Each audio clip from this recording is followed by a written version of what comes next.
Senator Rand Paul, how are you, my friend? Very good. Glad to be with you. All right, let me ask you some questions here. Do you agree with John Boehner that we should be raising anybody's rates right now, not in the middle of this economy or any? What does raising rates have to do with the massive spending that's going on in this country? Well, it's absolutely the wrong thing to do. I disagree with both the president and Boehner that raising rates would do any good. In fact, I think if you raise tax rates, you may well get less revenue. I think if you lower tax rates, you might actually get more revenue. I mean, there's a lot of historic examples. The 20s, the 60s, the 80s, even the George Bush tax cuts in 2003, when we lowered rates, we got more revenue, and the rich actually paid more as a percentage of that revenue. So it's a huge mistake, and I say Republicans run headlong away from this. We do not want to be the party of raising taxes. As a matter of fact, why aren't we the party of cutting taxes? Why is it that the Bush rates are as low as we can get?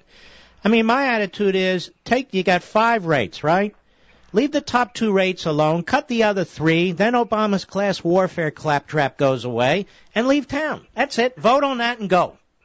Well, it would require leadership to do that. The other thing is that look at the corporate tax. We have a 35% corporate income tax. Canada's is 15%. Money goes where it's welcome, and money is fleeing the United States for other parts. And so we have to seriously think about lowering taxes. The only stimulus that's ever worked is when you leave money in the private sector. You know, I tell people, I'm from Kentucky. If you want to stimulate the economy in Louisville, Kentucky, leave more money there. Don't send it to Washington. Mm-hmm. So, what can you tell me today what the Republican Party in Washington, it's different than in the states in many respects. What does the Republican Party in Washington stand for? Well, I can tell you what we should stand for. No. I want to know what the Republican Party, because I can't figure it out, to be perfectly honest with you. Well, there are those of us who stand for limited government, low taxation, and I'm one of them.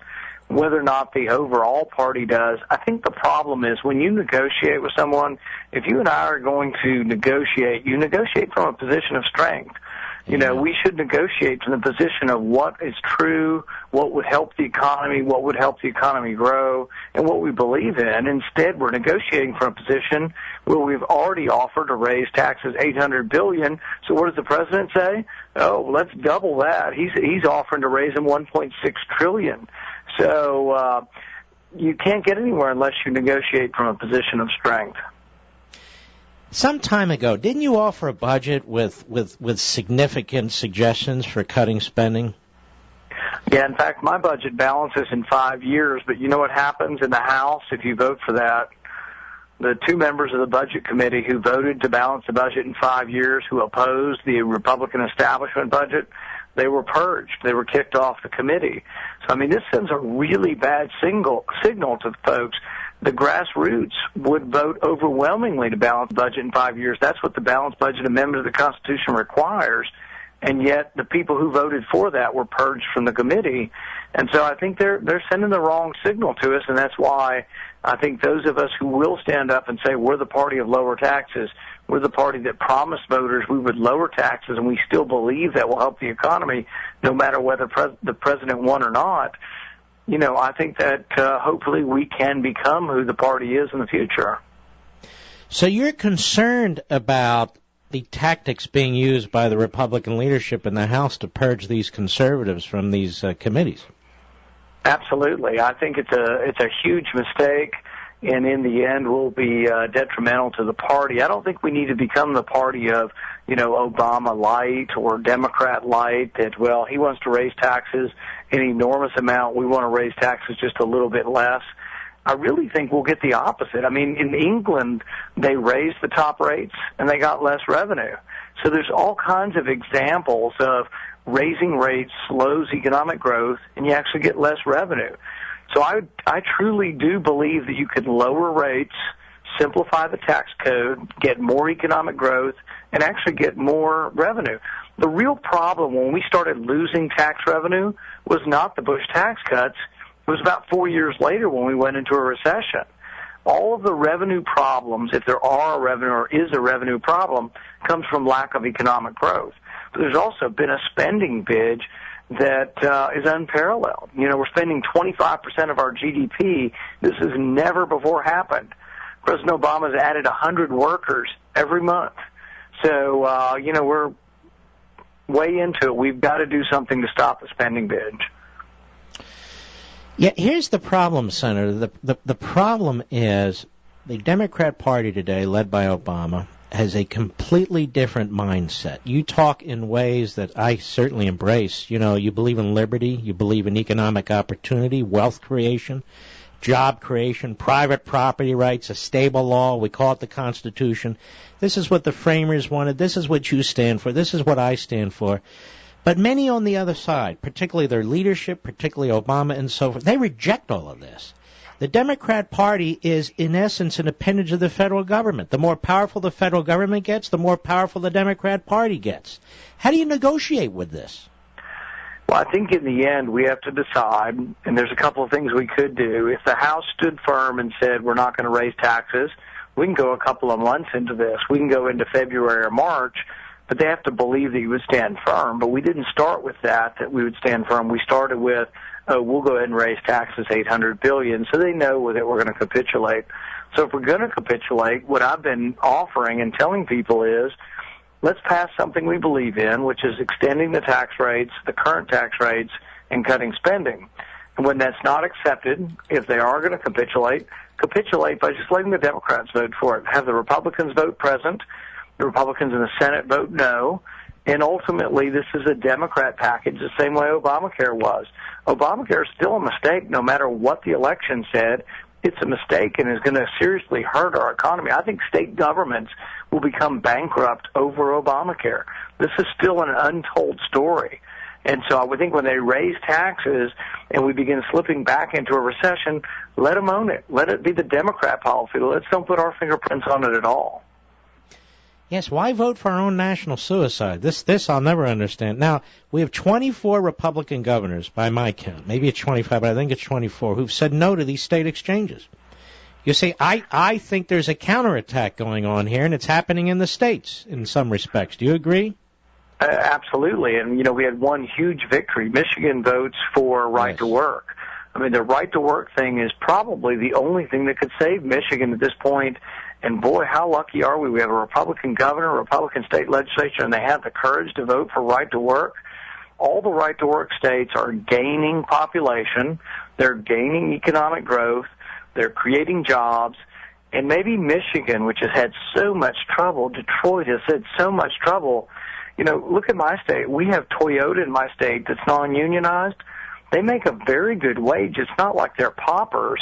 We are really happy to have Toyota in our state, non-unionized, you know, providing 10, 15,000 jobs, good-paying jobs, but they're thriving. Meanwhile, Detroit is collapsing, and the taxpayers bailed out some of these car companies twice. So right to work and the way the states are going, I think there is some positive out there.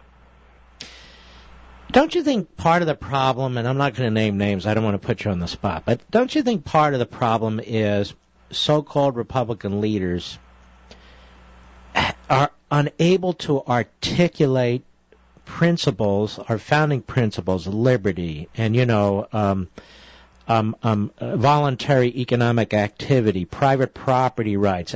They're like incapable of responding to this hard left class warfare stuff. Don't you think that's part of the problem? Yeah, and I think we have to figure out, and we do have to figure out a way to let the people know. And I tell people often, I have family members who've been on unemployment insurance.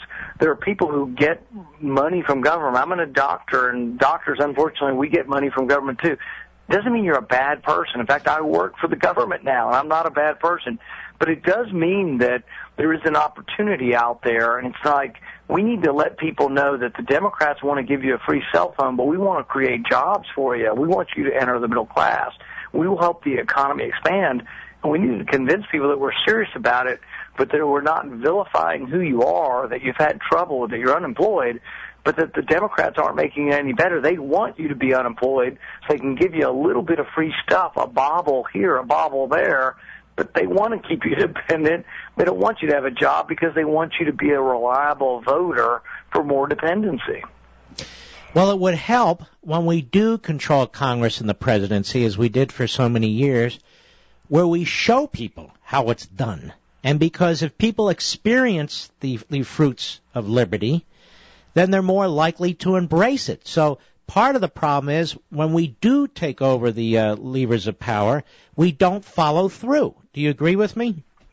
Yeah, and can you imagine the boom we could have in this country if we had a real Republican leader who believes in the free marketplace, who would lower taxes dramatically? The corporate income tax needs to be cut in half. We need to sort of get rid of all these rules that say, oh, it has to be scored this way or that. I would pass one bill every day, and I would make them small bills. I would say corporate income tax, 35%. Tomorrow it's 17%. We're going to vote on it. I don't care the way the CBO scores it. They don't score it dynamically. They don't see it'll be pro-growth. We're going to reduce it tomorrow, and that's all we're voting on is just that. And I think we'd pass it. You know, I think there's immigration reform that we could have, too. We have a bill that says if you get a Ph.D., you should get a green card. No problems, no questions asked. And the Democrats are holding it up because they want to beat up Republicans and say, oh, you're not for immigration reform. And so we need to pass the smaller bills, break them all up into pieces, and pass them one at a time. And so that's my dream, is that we would get these things through. But you'd see it. Can you imagine how the economy would react if we all of a sudden fixed Social Security, if we fixed Medicare, if we reduced taxes and made it a friendly place to come? I think there is no limit to what we could do with all the wealth and capital we have in this country if we could just make it a friendly place to do business again. Well, you're quite right, but I'm just concerned that we have one party that is the party of government. And I think if we make it clear they're the party of government, they're not the party of the coal miner, the oil worker, the trucker, the farmer. It's everything. All roads go through Washington with the Democrats. That's number one. And number two, if the Republicans are not going to articulate an alternative by now, we haven't figured out how to do it by now, then we need different Republicans. That's just my opinion, because it's not that complicated, really, to speak out for liberty. Well, I'd say, and I've been saying this over and over again, the Republican Party either evolves or it dies. We either become a dinosaur or a dynamo. So we have to decide exactly, whether or not we're going to keep retrying the same thing over and over again, or if we can present a message. Here's my thing. If I were in charge of the Republican Party right now, I would have someone every day somewhere in the country preaching the gospel of how the Republican Party was the one who elected the first black U.S. senator, elected the first black U.S. congressman, who was the champion of civil rights from the Civil War on, who was the Emancipation Proclamation. All that history has been forgotten. We used to get 90% of the African-American vote, and we don't try, but we don't understand, and we need to remind people of history of how the Republican Party was the party of civil liberties, of civil rights, and it was always the bigoted Democrats that stopped them.